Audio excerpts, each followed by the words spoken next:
네, 안녕하십니까. 저는 과학기술정보통신부, 현재는 이제 공공융합기술정책과장으로 이제 최근에 보직 이동을 했습니다. 그래서 지난주부터 시작을 해서 이제 일주일, 한 열흘 정도 지났고요.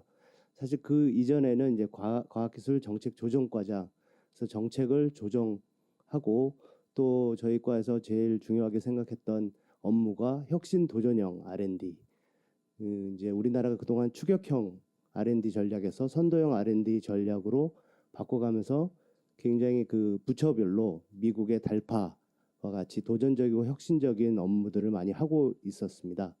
그래서 우리나라도 과기부의 한계도전 사업이라든지 또 산업부의 알키미스트, 그다음에 보건복지부의 아르파 H라고 해서 미국의 이제 달파형 그 선도형 R&D 사업을 각각 추진하던 것을 이제 과학기술혁신본부는 사실 이제 부총리 부처에서 그 R&D 그 정책과 예산과 성과를 총괄하는 그런 본부처 조직에서 할 수 있는 업무로서 그 각각 추진되는 그 혁신도전형 사업들을 사업군 제도로 해서 본부처 이제 혁신도정 R&D 사업군 제도를 작년부터 이제 운영하고 그걸 이제 저희가 담당을 했었고요. 그런 차원에서 아마 이 난제라든지 혁신적이고 도전적인 그 연구 주제에 대한 부분들을 저보고 이제 좌장을 맡아달라고 하신 것 같아서 일단은 지난주까지는 굉장히 제가 이제 적합하다라고 생각을 했는데 제가 또 여기 와 보니까 이 공공융합에서도 역시 난제 R&D를 다루고 있었습니다. 그리고 난제 R&D를 다루면서 이 아까 브라이언 헤드 교수님께서 말씀하신 것처럼 사이언스 자체가 바로 문제를 해결하는 솔루션이 될 수 없다. 그리고 그 중간에는 굉장히 많은 그 복합성도 있고 여러 이해관계자들의 협업도 필요하고 또 기술의 스케일업도 필요하고 그러면서 다양한 그 규제도 개선해야 하면서 또 새로운 제도를 발굴하기도 해야 되는 굉장히 복잡한 그런 그 단계들이 필요한데요. 그런 것들을 해결하는 그런 업무들을 제가 또 담당을 해야 되더라고요. 그래서 사이언스 R&D 성과를 그 민간과 연계하기 위해서 중간에 그 초기 실증을 여러 부처와 함께하는 그런 업무들도 담당하고 있어서 또 더더욱 뜻깊은 그런 어떤 임무를 저도 가지고 오늘 자장에 임해 보도록 하겠습니다. 오늘 뭐 두 분 워낙 저명하신 분들이 이제 오셔가지고 또 패널 토의를 해주실 것 같은데요. 우선 우리 김 본부장님께서 먼저 그 토론에 대한 의견을 좀 주셨으면 좋겠습니다. 네, 아마 이제 외국 분들 오셨기 때문에 원활한 통역을 위해서 미리 준비해둔 것들을 그대로 읽겠습니다. 현대 사회는 이제 불확실성과 복잡성이 중첩된 위키드 프로블럼스에 직면해 있죠. 뭐 사실 위키드 프로블럼이 아닌 게 없는 것 같습니다. 특히 보건의료 분야는 코로나19 팬데믹에서 드러난 것처럼 지식의 불안전성, 가치와 목표의 불일치, 그리고 다양한 이해관계자의 갈등이 동시에 작용하는 대표적 난제라고 할 수 있습니다. 단순한 대응이나 단편적 정책으로는 해결이 어렵기에 정책 혁신을 통한 새로운 접근이 절실한데요. 예, 브라이언 헤드 교수님이 말씀해주신 그리고 홍성리 박사님께서 지혜를 나눠주신 것을 토대로 보건의료 난제를 해결하기 위한 세 가지 정책 혁신 방향에 대해서 조금 말씀드리고자 합니다. 첫째, 다학제적 지식 통합과 과학적 근거가 강화되어야 됩니다. 복잡한 문제는 어떤 특정한 학문으로 구조적 원인을 파악하기 어렵기 때문에 생명과학, 의학, 공중보건은 물론 사회학, 경제학, 법학, 윤리학 등 다양한 분야가 초기 진단 단계부터 함께 참여해야 합니다. 이거는 이제 홍성주 박사님도 진단에 대해서 굉장히 강조를 해주셨고요. 실제로 한국은 코로나19 당시에 K 방역 모델을 통해서 진단 키트와 ICT 기술을 융합해서 세계적인 모범 사례를 보여준 적이 있었습니다. 그러나 동시에 개인정보 보호는 논란이 발생했었고요. 그리고 과학적 근거와 사회적 합의 간의 균형이 중요하다는 교훈도 남겼습니다. 앞으로는 미션 중심의 연구를 확대하고 미래 예측과 시나리오 분석과 같은 기법을 정책에 제도적으로 반영할 수 있게 된다면 현안에 매몰되지 않는 장기적 시각에서 이런 문제들을 접근할 수 있다고 생각이 됩니다. 둘째로 범부처적인 협력과 특히 우리나라는 더더욱 그런 것 같고요. 이해관계 참여 확대가 필요합니다. 난제는 상호 의존적 성격을 가지고 있어서 단일 부처의 대응만으로는 한계가 분명합니다. 한국은 백신 치료제 개발 프로젝트에서 복지부, 과기정통부, 산업부, 식약처 등이 참여했지만 부처별 예산이 분절되고 민간 참여 부족해서 속도가 더뎌졌고요. 사실상 나왔다 하지만 그 부분이 굉장히 늦어졌고 실제적으로 확산되기는 굉장히 어려움이 있었습니다. 최근에 이제 그걸 다시 해결하기 위해서 다시 이 부분에 대해서 mRNA 백신을 개발하기 위한 어떤 프로젝트도 최근에 출범을 했고요. 이는 부처 간의 긴밀한 조정 체계와 민간 협력 강화의 필요성을 잘 보여주고 있습니다. 특히 신약 개발이나 의료기기 인허가 과정에서는 병원, 제약사, 환자 단체가 기획 단계부터 참여하는 아까 말씀해주신 코 디자인 랩, 브라이언 헤드 교수님이 언급하신 것 같은 구조가 필요합니다. 이를 통해서 정책은 현장의 필요와 산업의 역량을 반영할 수 있고 혁신 기술은 연구실에 머무르지 않고 실제 사회와 시장에 안착할 수 있을 거라고 생각합니다. 셋째로 적응형 관리와 정책 학습 체계 강화가 필요합니다. 난제는 완벽한 해답이라는 게 존재하지 않고 지속적인 적응과 개선 과정에서 풀어야 된다고 생각을 합니다. 질병관리청이 코로나19 이후에 국가 위기 대응 체계를 강화해 적응적 관리 모델이라는 걸 구축했는데요. 백신 수급 지원, 해외 임상 의존이라는 구조적 취약점은 여전히 하나의 문제로 남아 있습니다. 또한 인공지능 기반의 의료 빅데이터 활용 정책도 추진되고 있지만 법적 제약과 시민 신뢰의 부족으로 확산에 굉장히 어려움이 있습니다. 보건의료 분야에는 러닝 헬스 시스템이라는 개념이 있는데요. 의료 현장에서 축적되는 데이터를 실시간으로 분석하고 다시 진료와 정책에 환류시켜 지속적인 학습 개선이 이루어지는 순환 구조를 가진 보건의료 체계를 말합니다. 이를 참조하면 국가 위기 대응 체계를 보완하기 위해서는 구체적인 이행 지표와 평가 체계를 만들고 그 결과를 국민에게 투명하게 공개하는 것이 굉장히 필요합니다. 이는 정책 신뢰성을 높이고 환류와 학습 과정을 제도화하는 데 기여할 것으로 생각됩니다. 감염병 매뉴 매뉴얼의 정기적인 개정과 첨단 의료기술 도입 효과에 대한 공공보고 등도 중요한 또 실천 방안이 될 수 있을 것 같습니다. 결론적으로 바이오헬스 분야의 난제는 단편적이거나 선언적 접근으로는 결코 해결될 수 없고 다학제적 지식 통합을 통한 진단 역량 강화, 본부처 및 민간 협력을 통한 실행력 제고, 적응형 관리와 정책 학습을 통한 지속적 개선이라는 세 축이 동시 작동해야 합니다. 한국은 이를 기반으로 국내 제도의 한계를 보완하고 글로벌 파트너십을 강화해 지속 가능한 바이오헬스 혁신 생태계를 구축할 수 있습니다. 이는 국내 문제를 해결을 넘어서 인류 공동의 난제 해결에 기여하고 글로벌 리더십을 발휘할 수 있는 중요한 기회가 될 것입니다. 무엇보다 난제 해결은 단일 해법을 찾는 과정이 아니라 끊임없는 학습과 개선을 통해서 지능적으로 관리하는 과정임을 함께 명심해야 될 것 같습니다. 네, 감사합니다. 네, 보건산업진흥원의 김현철 본부장님께서 보건의료 난제를 해결하기 위한 세 가지 정책 혁신 방안에 대해서 말씀을 주셨습니다. 그럼 다음은 그 전자통신연구원의 이승환 본부장님 의견 나눠주시겠습니다. 예, 안녕하십니까. 애트리 이승환입니다. 제가 그 ICT 엔지니어로서 국가 난제에 대한 것들은 과거에 이제 R&D 기획을 할 때 좀 얘기를 좀 들어보기도 하고 제가 일부 또 협력도 해보기도 하면서 이렇게 익숙하면서도 좀 어려운 주제 같습니다. 근데 오늘 우리 브라이언 헤드 교수님께서는 문제 인식에서부터 난제의 본질, 그다음에 기존 방법의 한계, 그래서 그걸 어떻게 접근, 이렇게 참여, 협력, 과학의 역할 세 가지 강조해 주셔가지고 굉장히 공감이 많이 됐고요. 구체적인 사례와 교훈까지도 같이 말씀해 주셔서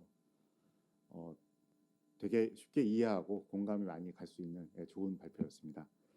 그리고 두 번째 우리 홍성주 선임 연구위원께서도 구체적으로 이제 우리나라의 사례들을 과거부터 쭉 이어왔던 그런 연구가 축적돼 있다 보니까 이론적인 개념에서부터 현황 분석, 개선 방안 제시까지 이렇게 말씀해 주셔가지고 쉽게 이해할 수 있었습니다. 특히 우리 홍 위원님이 말씀하신 그 정책 추진 로드맵에 대해서는 저도 굉장히 공감을 많이 하고 왜 그런 공감을 하게 됐는지, 그리고 그거를 실제로 실효성 있게 추진하려면 어떻게 해야 되는지를 두 발표를 바탕으로 제 의견을 좀 말씀을 좀 드리겠습니다.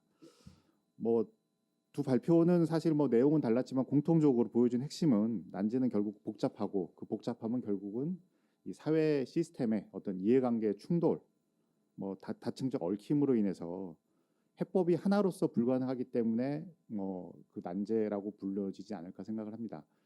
단순하게 어떤 기술을 개발하는 걸 떠나서 난제라는 거는 그 이해관계자가 얼마나 많이 얽혀 있느냐에 따라서 그 문제의 크기가 커지는데 이 커진 이 시스템의 이 문제를 한꺼번에 이거를 해결하기가 되게 어려운 그런 거라서 이걸 어떻게 그럼 해결할 거냐 그 말씀을 좀 드리면 결국은 이제 난제라는 건 아까도 말씀드렸지만 이해관계의 다중성으로 인해서 뭐 이게 기술적인 수용성도 문제지만 정치적 사회적 저항이 뭐 생각이 서로 다른 분들이 얽혀 있기 때문에 필연적으로 발생할 수밖에 없습니다. 그래서 단기적인 처방을 한다고 해도 그게 근본적으로 난제가 해결될 수 없는 그렇기 때문에 이제 위키드 프로블럼이라고 그렇게 얘기를 하는 것 같고요. 아까도 말씀드렸지만 정책 추진 로드맵의 필요성에 대해서는 전적으로 동의를 합니다. 근데 다만 이게 우리나라 R&D 시스템도 그렇고 또 학문도 그렇고 이게 대체적으로 분절적으로 이게 각자의 어떤 그 로컬 옵티멈을 좀 추구를 하기 때문에 좀 이게 실효성이 좀 많이 부족한 것 같고요. 그다음에 이해관계의 다차원성이 있다 보니까 많은 것들을 고려해야 되는데 그런 고려하는 것들이 좀 많이 부족했던 것 같고 그다음에 특히 이제 ICT 엔지니어로서 좀 보면 기술이 발전한다고 해서 그게 사회적으로 바로 수용되는 건 아니고 또 그다음에 사회기술 시스템에서 기술과 사회는 서로 영향을 가지고 공진화하기 때문에 이게 의도한 바대로 기술이 발전을 해서 그게 사회에 어떤 영향을 미치거나 해결하는 그런 건 좀 어려운 것 같습니다. 그래서 실효적인 로드맵 수립을 위해서는 이제부터는 좀 그런 것들을 좀 잘 고려를 해야 되지 않을까라는 생각이 들고요. 뭐 오늘 주제랑은 직접 관련은 없을 수 있지만 뭐 이번 정부 들어서 PBS 제도를 좀 개선한다고 하면서 이제 포스트 PBS 그런 어떤 시스템을 많이 논의를 하고 있거든요. 그래서 이제 우리 특히 공공 분야 같은 경우는 그 포스트 PBS의 넥스트로서 어떤 역할을 할 것이냐를 이 국가 난제하고 좀 같이 묶어서 생각을 해본다면 어떤 새로운 역할을 찾고 실제로 실효적인 어떤 그런 연구 결과를 내는데 도움이 될 것 같습니다. 그리고 이제 제가 그 R&D 현장에서 국가 난제에 관련된 뭐 기획도 하고 좀 수행도 하면서 좀 느꼈던 것들이 그 각자마다 좀 생각이 다른 것 같습니다. 예를 들어서 기술 공급자 같은 경우는 수요자의 현실을 별로 파악하지 않고 그다음에 과소평가하거나 아니면 공급자적인 관점에서 이제 기술 개발을 하다 보니까 그게 실제로 많이 쓰이지 않았고요. 네, 수요자 같은 경우는 이제 수요자가 원하는 바는 어떤 현실적인 제약을 고려하지 않거나 그러니까 내가 원하는 바는 또 다른 사람의 이해관계를 건드리는 뭐 그렇다 보니까 좀 자신의 관점에서 바라본 이상적인 해법을 기대해서 그게 좀 많이 실효적이지 않았던 것 같고 또 정책 당국자는 아까 우리 홍성주 위원님께서 뭐 예제를 든 게 이제 100개 중에서 45개는 평가를 하고 뭐 이렇게 뭔가 환류 과정과 피드백이 있다고는 하지만 대체적으로 그 원인에 대한 근본적인 해결보다는 뭐 결론적으로는 재정이나 법률적인 수단으로 단기적인 어떤 해법에 좀 집착을 하다 보니까 이게 난제가 계속 지속되는 그런 부분인 것 같습니다. 그래서 결론적으로 이 난제는 어떤 뭐 기술 하나 내지는 정책 하나 이게 아니라 아까 우리 브라이언 헤드 교수님이 말씀하신 전체의 참여와 협력을 통해서 좀 풀 수가 있을 것 같은데 그런 협력을 하기 위해서는 사회적인 어떤 합의가 좀 많이 필요한 것 같습니다. 이 국가 난제를 정말 뭐 우리나라 국민들만 뭐 전 세계를 보더라도 이거를 다 똑같은 수준으로 인식하고 있지는 않을 것 같거든요. 그래서 이게 정말로 난제이고 이게 정말 인류의 공통적인 위협이다라는 어떤 그런 인식에 대한 사회적 합의가 좀 필요한 것 같고요. 그다음에 아까도 우리 뭐 먼저 말씀하신 토론자께서도 말씀하셨지만 결국 이 난제를 푼다는 거는 미래의 어떤 문제를 해결하는 것인데 미래라는 거는 불확실하고 변하기 때문에 지금 당장 어떤 해법을 가진다고 해서 그게 이례적인 정답은 아니거든요. 그래서 피드백 과정, 아까 홍성주 의원님 강조하셨던 그런 피드백을 통해서 지속적으로 이 해결에 대한 노력을 가지고 가는 게 중요하지 않을까라고 생각합니다. 그래서 결론적으로 사회적인 합의, 그다음에 다학제적인 협력, 지속적인 피드백 이 세 가지가 글로벌 난제 해결의 핵심이라고 생각을 하고 이런 것들이 결합될 때 우리가 바라는 미래 난제를 해결해서 인류가 바라는 미래를 실현할 수 있지 않을까 생각이 됩니다. 네, 감사합니다. 네. 우리 이 본부장님께서도 비슷한 그 주제의 어떤 방향성을 말씀을 주신 것 같습니다.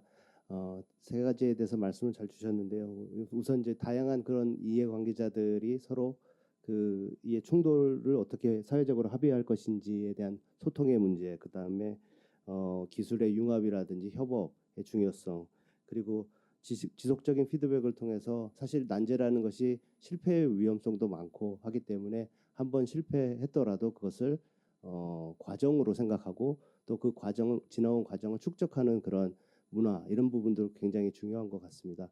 혹시 그 두 분 이제 발표를 들으시고 또 두 분 토론자들의 의견을 들으시고 혹시 여기 청중 분들께서 어떤 질의나 아니면 코멘트 있으신 분들은 자유롭게 손을 들어주시면 기회를 드리도록 하겠습니다. 안 계시면 저희가 사전 질의가 있기 때문에 사전 질의 먼저 말씀드리고요. 여기 대해서 그 발표자분들이나 토론자분들 의견 주시면 되겠습니다. 사전 질의가 있었습니다. 그래서 첫 번째, 한국의 경우 예산 제도가 경직적이라서 난제나 임무 관련된 별도 예산을 편성하기 어려운데 혹시 다른 나라, 여기는 이제 호주가 되겠습니다. 호주의 경우에는 이런 부분이 어떻게 해소되고 있는지 궁금합니다라고 주셨는데요. 우리 브라이언 헤드 교수님께서 혹시 의견이 있으시면.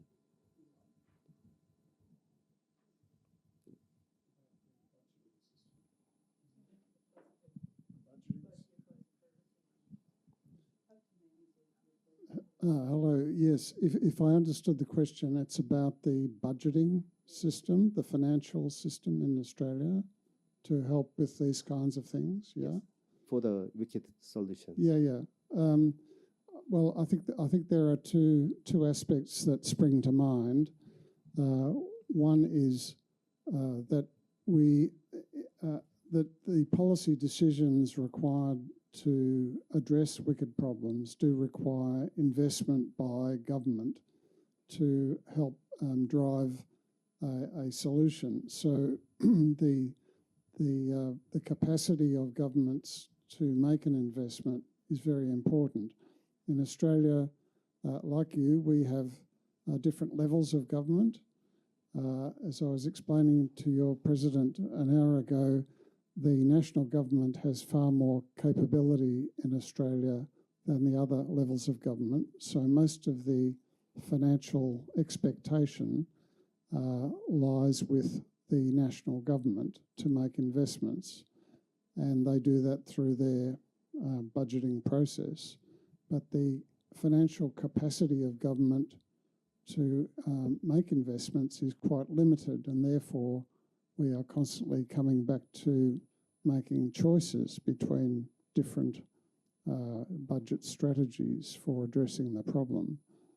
I think that is why our government in Australia is very keen to make sure that the private sector, the business sector, is a major investor in the solutions, particularly for technology-related areas.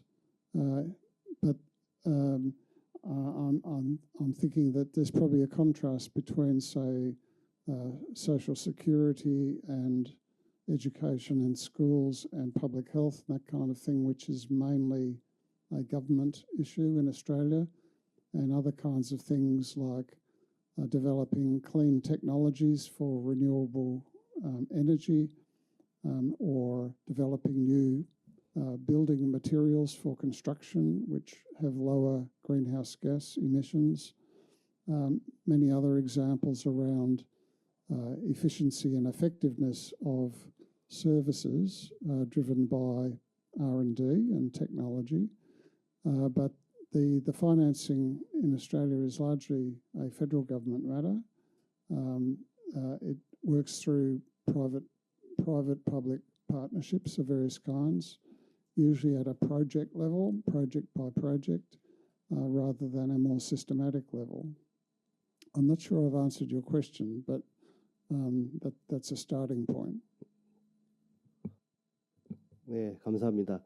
그 사실 뭐 호주도 그렇지만 사실 미국의 달파 같은 그 시스템 같은 경우는 독립법을 가지고 독립기관을 만들어서 또 독립적인 예산으로 운영을 하고 있는 것을 알고 있습니다. 그런 국가적인 난제라든지 혁신적이고 도전적인 그런 문제에 대해서는 이와 마찬가지로 우리나라도 아까 말씀드린 대로 혁신본부라는 범부처 조직에서 각 부처의 그 할당된 그 예산들을 전체적으로 한 1조 정도의 규모의 예산들을 따로 관리를 하고 있고요.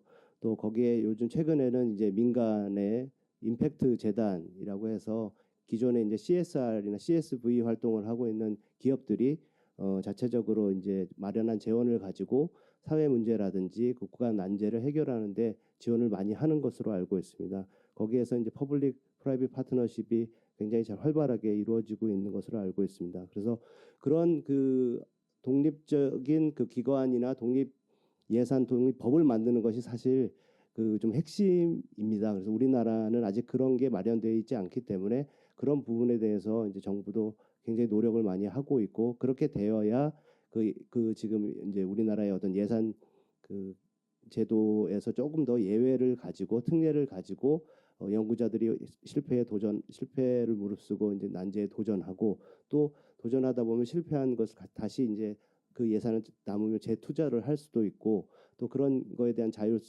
재정적인 운영의 자유도가 중요하다고 생각할 수 있을 것 같습니다. 그 시간이 저희가 4시까지 맞나요? 네. 55분요. 그럼 그 사전 질의 혹시 플로어에서 질의 있으신 분이나 예. 저기 뒤에 분 네.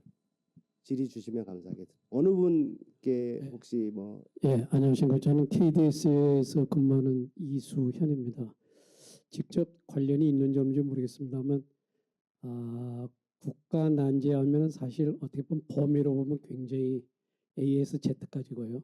깊이로 생각하면 나라마다 환경마다 다 틀려서 굉장히 깊은데 혹시 이러한 사업도 다른 선진국 뭐 호주를 비롯해서 미국에서 했던 여러 가지 성공 사례를 개도국에 이렇게 트랜스퍼 시키면서 서로 국가 전 세계적으로 이렇게 공존하는 그런 그 국가 개발 협력 사업을 많이 진행하고 있는데 물론 이것도 다 완전히 될 때까지 기다리면은 뭐 끝이 없죠. 그렇지만은 현재까지 만들어지는 우리나라의 아까 말씀하신 그 국정 뭐 100대 과제부터 시작해서 나름대로 그런 거를 가지고 컨설팅부터 시작하는 프레임워크를 시작하는 그런 식으로 개발 도상국에게 수출할 수 있는 어떤 그런 계기를 만들 수 있는 그런 모멘텀을 할 수 있는지 한번 질문을 드리고 싶습니다. 혹시 국가 간 선진국과 개도국 간의 협업에 관련해서 우리 홍성주 박사님께서 답변을 주시겠습니다. 네, 질문 주셔서 감사합니다. 개발 협력의 한 주제로 우리가 난제를 다룰 수 있으면 참 좋을 것 같습니다. 그리고 그런 방향으로 우리가 이제 국제사회와 더 협력을 하고 어떻게 보면은 아까 우리 김현철 그 본부장님께서 말씀하신 데 답이 있는데요.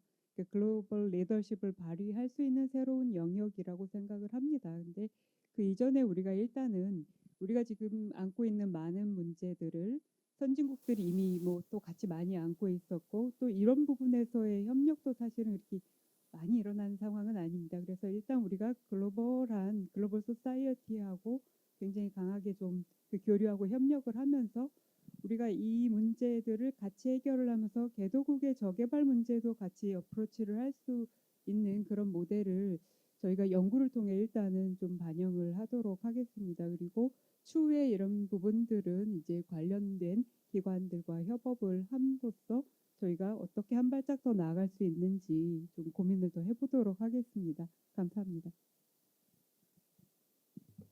네, 답변이 되셨습니까? 예. 혹시 다른 분들 질의 있으시면 편하게 주시기 바랍니다.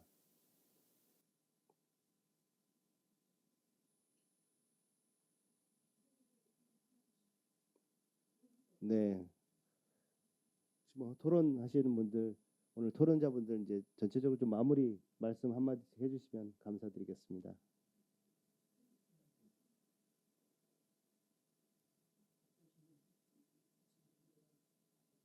그러세요. 토론 발표 토론 하신 분들에 대해서 발표자분들 의견 듣도록 하겠습니다. 일단은 저기 두 분의 토론 굉장히 좀 일반론적인 발표를 했는데요. 아마 각 분야에서 이제 굉장히 좀 경험이 많으신 분들이 패널 토론을 해주셔서 각 분야에서 안고 있는 어떤 좀 깊이 있는 경험들을 공유해 주셔서 감사합니다. 그리고 우리가 오늘은 일반론적인 얘기들을 했지만 저희가 뭐 일반론에서 그칠 것은 아니고 뭐 저희 헤드 교수님하고 뭐 저희 연구팀하고 계속 각국의 좀 사례들을 심층적으로 좀 같이 향후에 협력을 하기를 좀 기대하고 희망을 하면서 저희가 이제 더 그룹을 좀 넓혀서 한국의 각 섹터별 사례들을 좀 잘 집약을 하면서 좀 연구를 할 수 있는 오늘 좀 그런 기회가 되지 않았나라고 생각이 듭니다. 그래서 오늘 토론해 주신 분들께 감사드립니다. 브라이언 헤던 교수님께서 토론자분들의 의견 말씀 Thank you. 주시겠습니다. Just a comment on the discussion. So I think we seem to be in strong agreement on a number of things, that it's important for us to avoid working in our silos separately. We need to find effective ways to coordinate and cooperate.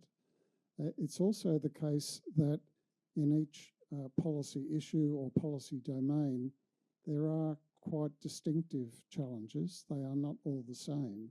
So we need to appreciate that specialised knowledge of an area is absolutely essential, and that the relevant stakeholders to bring into the conversation will be a bit different in different policy domains. In response to an earlier question about the international level and learning from each other, I think this is a really important issue. I mentioned in my talk that groups like the OECD can be quite important on some topics. For example, there's a lot of work around how to do futuring and forecasting and scenario analysis.